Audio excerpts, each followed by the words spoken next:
So, what I find pretty amazing is that the prophecy of Jesus Christ coming came to us in Isaiah, one of the places, 700 years before he was born. 700 years. For unto us a child is born, unto us a son is given, and the government shall be upon his shoulder, and his name shall be called Wonderful, Counselor, the Mighty God, the Everlasting Father, the Prince of Peace. That's Isaiah 9:6. That's just one place. Those are just some of his names. How about Emmanuel, which when interpreted means God with us? He came here for a purpose in the flesh, just like we did. To show us, first of all, how to do it while we're here. How to eat. What to use for medicine. What to celebrate and what not. It's like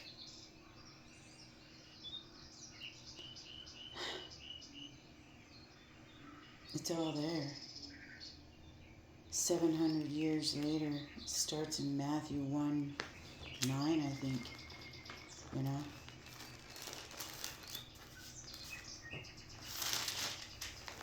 I'm just going to go there real quick. Because that's what I do. It's the only sensible thing to do anymore. It's so chaotic. It's always been the thing to do. But did I run away and hide from God? I sure did. Did I spend time angry at God? You bet. Did I waller? I did. Sin was easier. As long as I could drink something or smoke something or do something other than think about turning to God. It's called chaos. It's where the enemy wants us.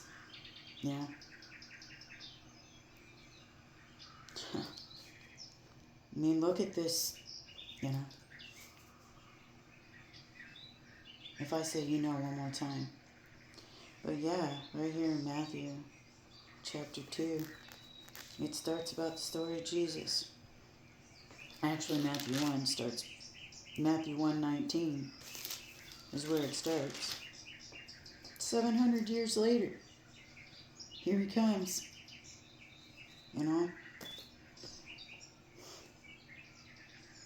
Came here for a reason.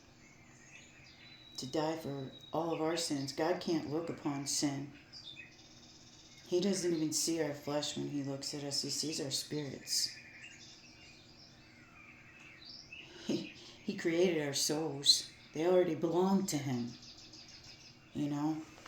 One of the biggest lies and deception, I think, is thinking that, we give our souls to God. What? He created my soul and yours. And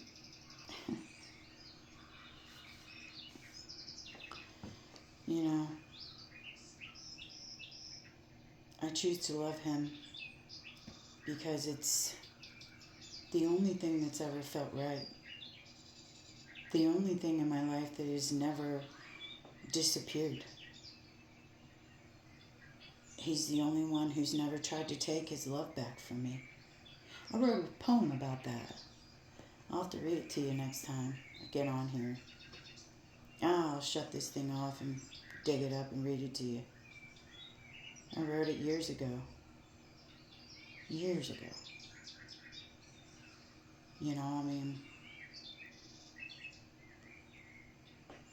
I grew up with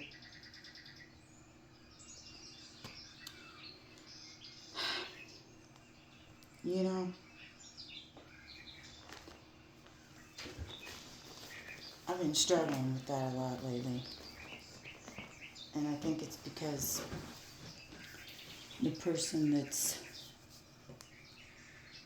always brought evil upon me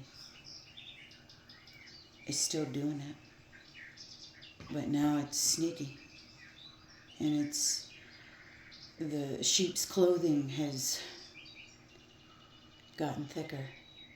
So the wolf, well, that wolf isn't barely visible anymore to other folks. Most of the time, just me. And see, that's another thing Satan wants us to stay wrapped up in. And the thing is, God tells us that the things, of this world, they're temporary. That the things that we don't see are eternal. See, it's not what happens to us or what goes in us, in our minds, from TVs or other people. It's what comes out of us. That's what matters to our Father, to my Father. What comes out. And sometimes things come out of my mouth because I get so sick and tired of just taking it and giving it to God when I want to fight back. But God says, vengeance is mine. I wait for the Lord, my soul doth wait. And in His word do I hope. I really do. And I quote these verses and stuff because they're in my heart, they're in my mind. I want them there. Can't always tell you where to find it. God also says, study to show thyself approved. It's up to you to go find it. You got to open the book, the letter that God wrote to us. And it's been, the English language has been reinterpreted over and over and over. And the longest, most standing, closest to the actual original Hebrew and Greek manuscript is the King James Bible, King James Version. And you can always get you a Strong's Concordance and take it back to the Hebrew, take it back to the Greek. You can get that deep. I enjoy it. Studying with the Shepherd's Chapel or Mark 13 Records on YouTube. Shepherd's Chapel is where I began 15 years ago now. I was in a very bad place in my spirit. My soul was aching. He tells us in Jeremiah. All right, Jeremiah 33:3. There you go. KJV always. Call unto me, and I will answer thee, and show thee great and mighty things, which thou knowest not. And He really does. He does. And sometimes things happen and you lose people in your life that you just never thought you would, or you never thought you'd give up trying. But I've learned to get out of God's way. I'm learning how to accept things instead of trying to change things to make my own heart feel better. I'm trying to learn how to hand it over to God because He knows my heart and leave it there. Maybe we can learn together. But God says to learn the parable of the fig tree for a reason. Because the fig tree, in 1948, the parable of the fig tree began when Israel became a nation. And this is the last generation.